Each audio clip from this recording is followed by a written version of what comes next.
Hey guys, this is the Breville BES920 and it had a steam leak. Now, I would caution you, if you have a steam leak, don't just let it go. And it's a bit of a pain because you want to keep drinking your coffee, obviously.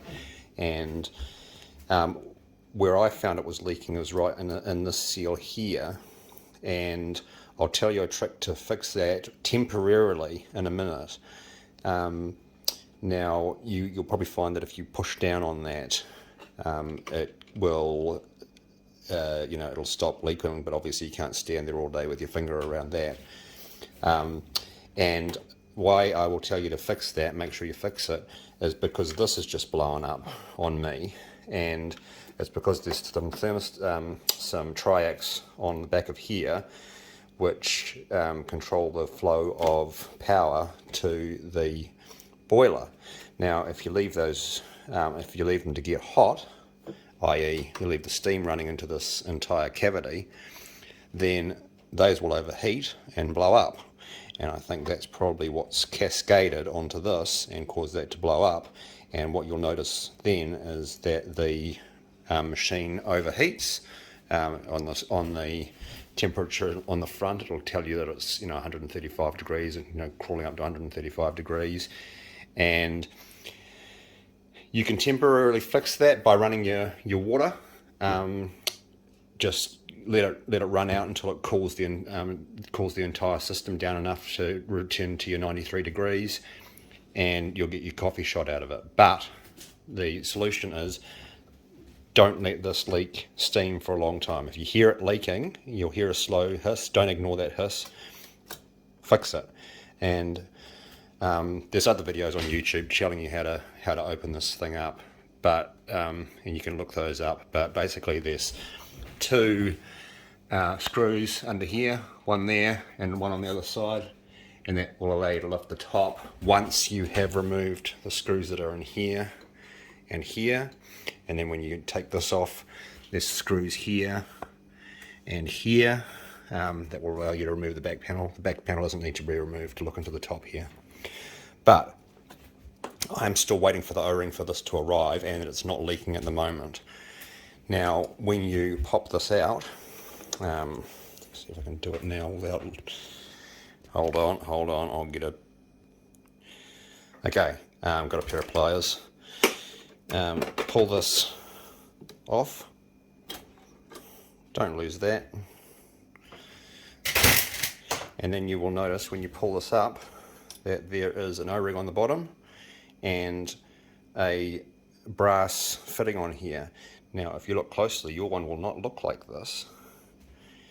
Your one will look like it hasn't got dental floss around it, and the reason that I have wrapped dental floss around here is to put a little bit of space between the end of this brass bushing and the O-ring to push it down a little bit further.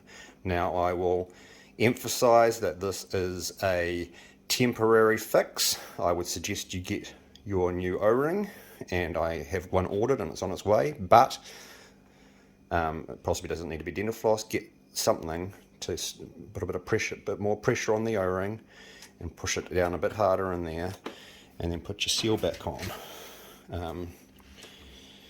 And I will do this with both hands in a minute because I'll need both hands. But yeah, stop the steam leak, and otherwise stop using your machine, because you don't want to cascade and ruin this one as well.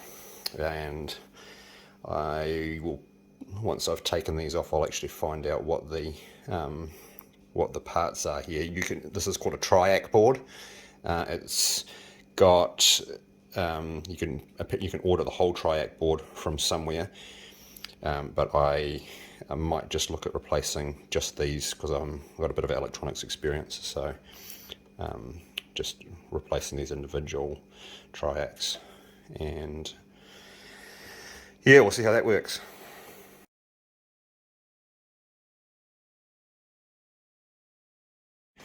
Now this is the Triac board without the heat sink that's screwed onto it.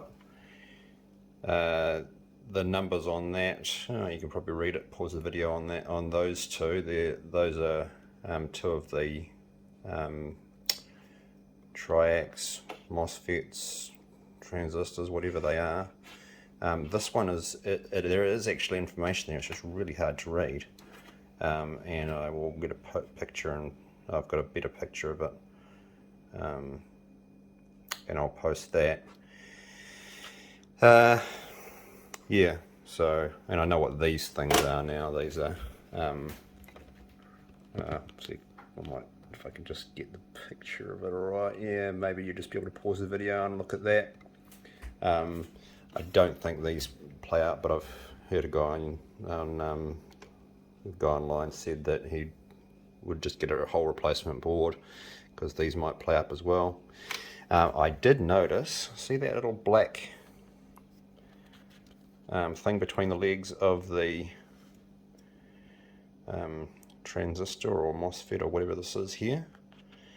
I wonder if that's the one that's blown. I might just clean that up and see if that's if that solves the problem.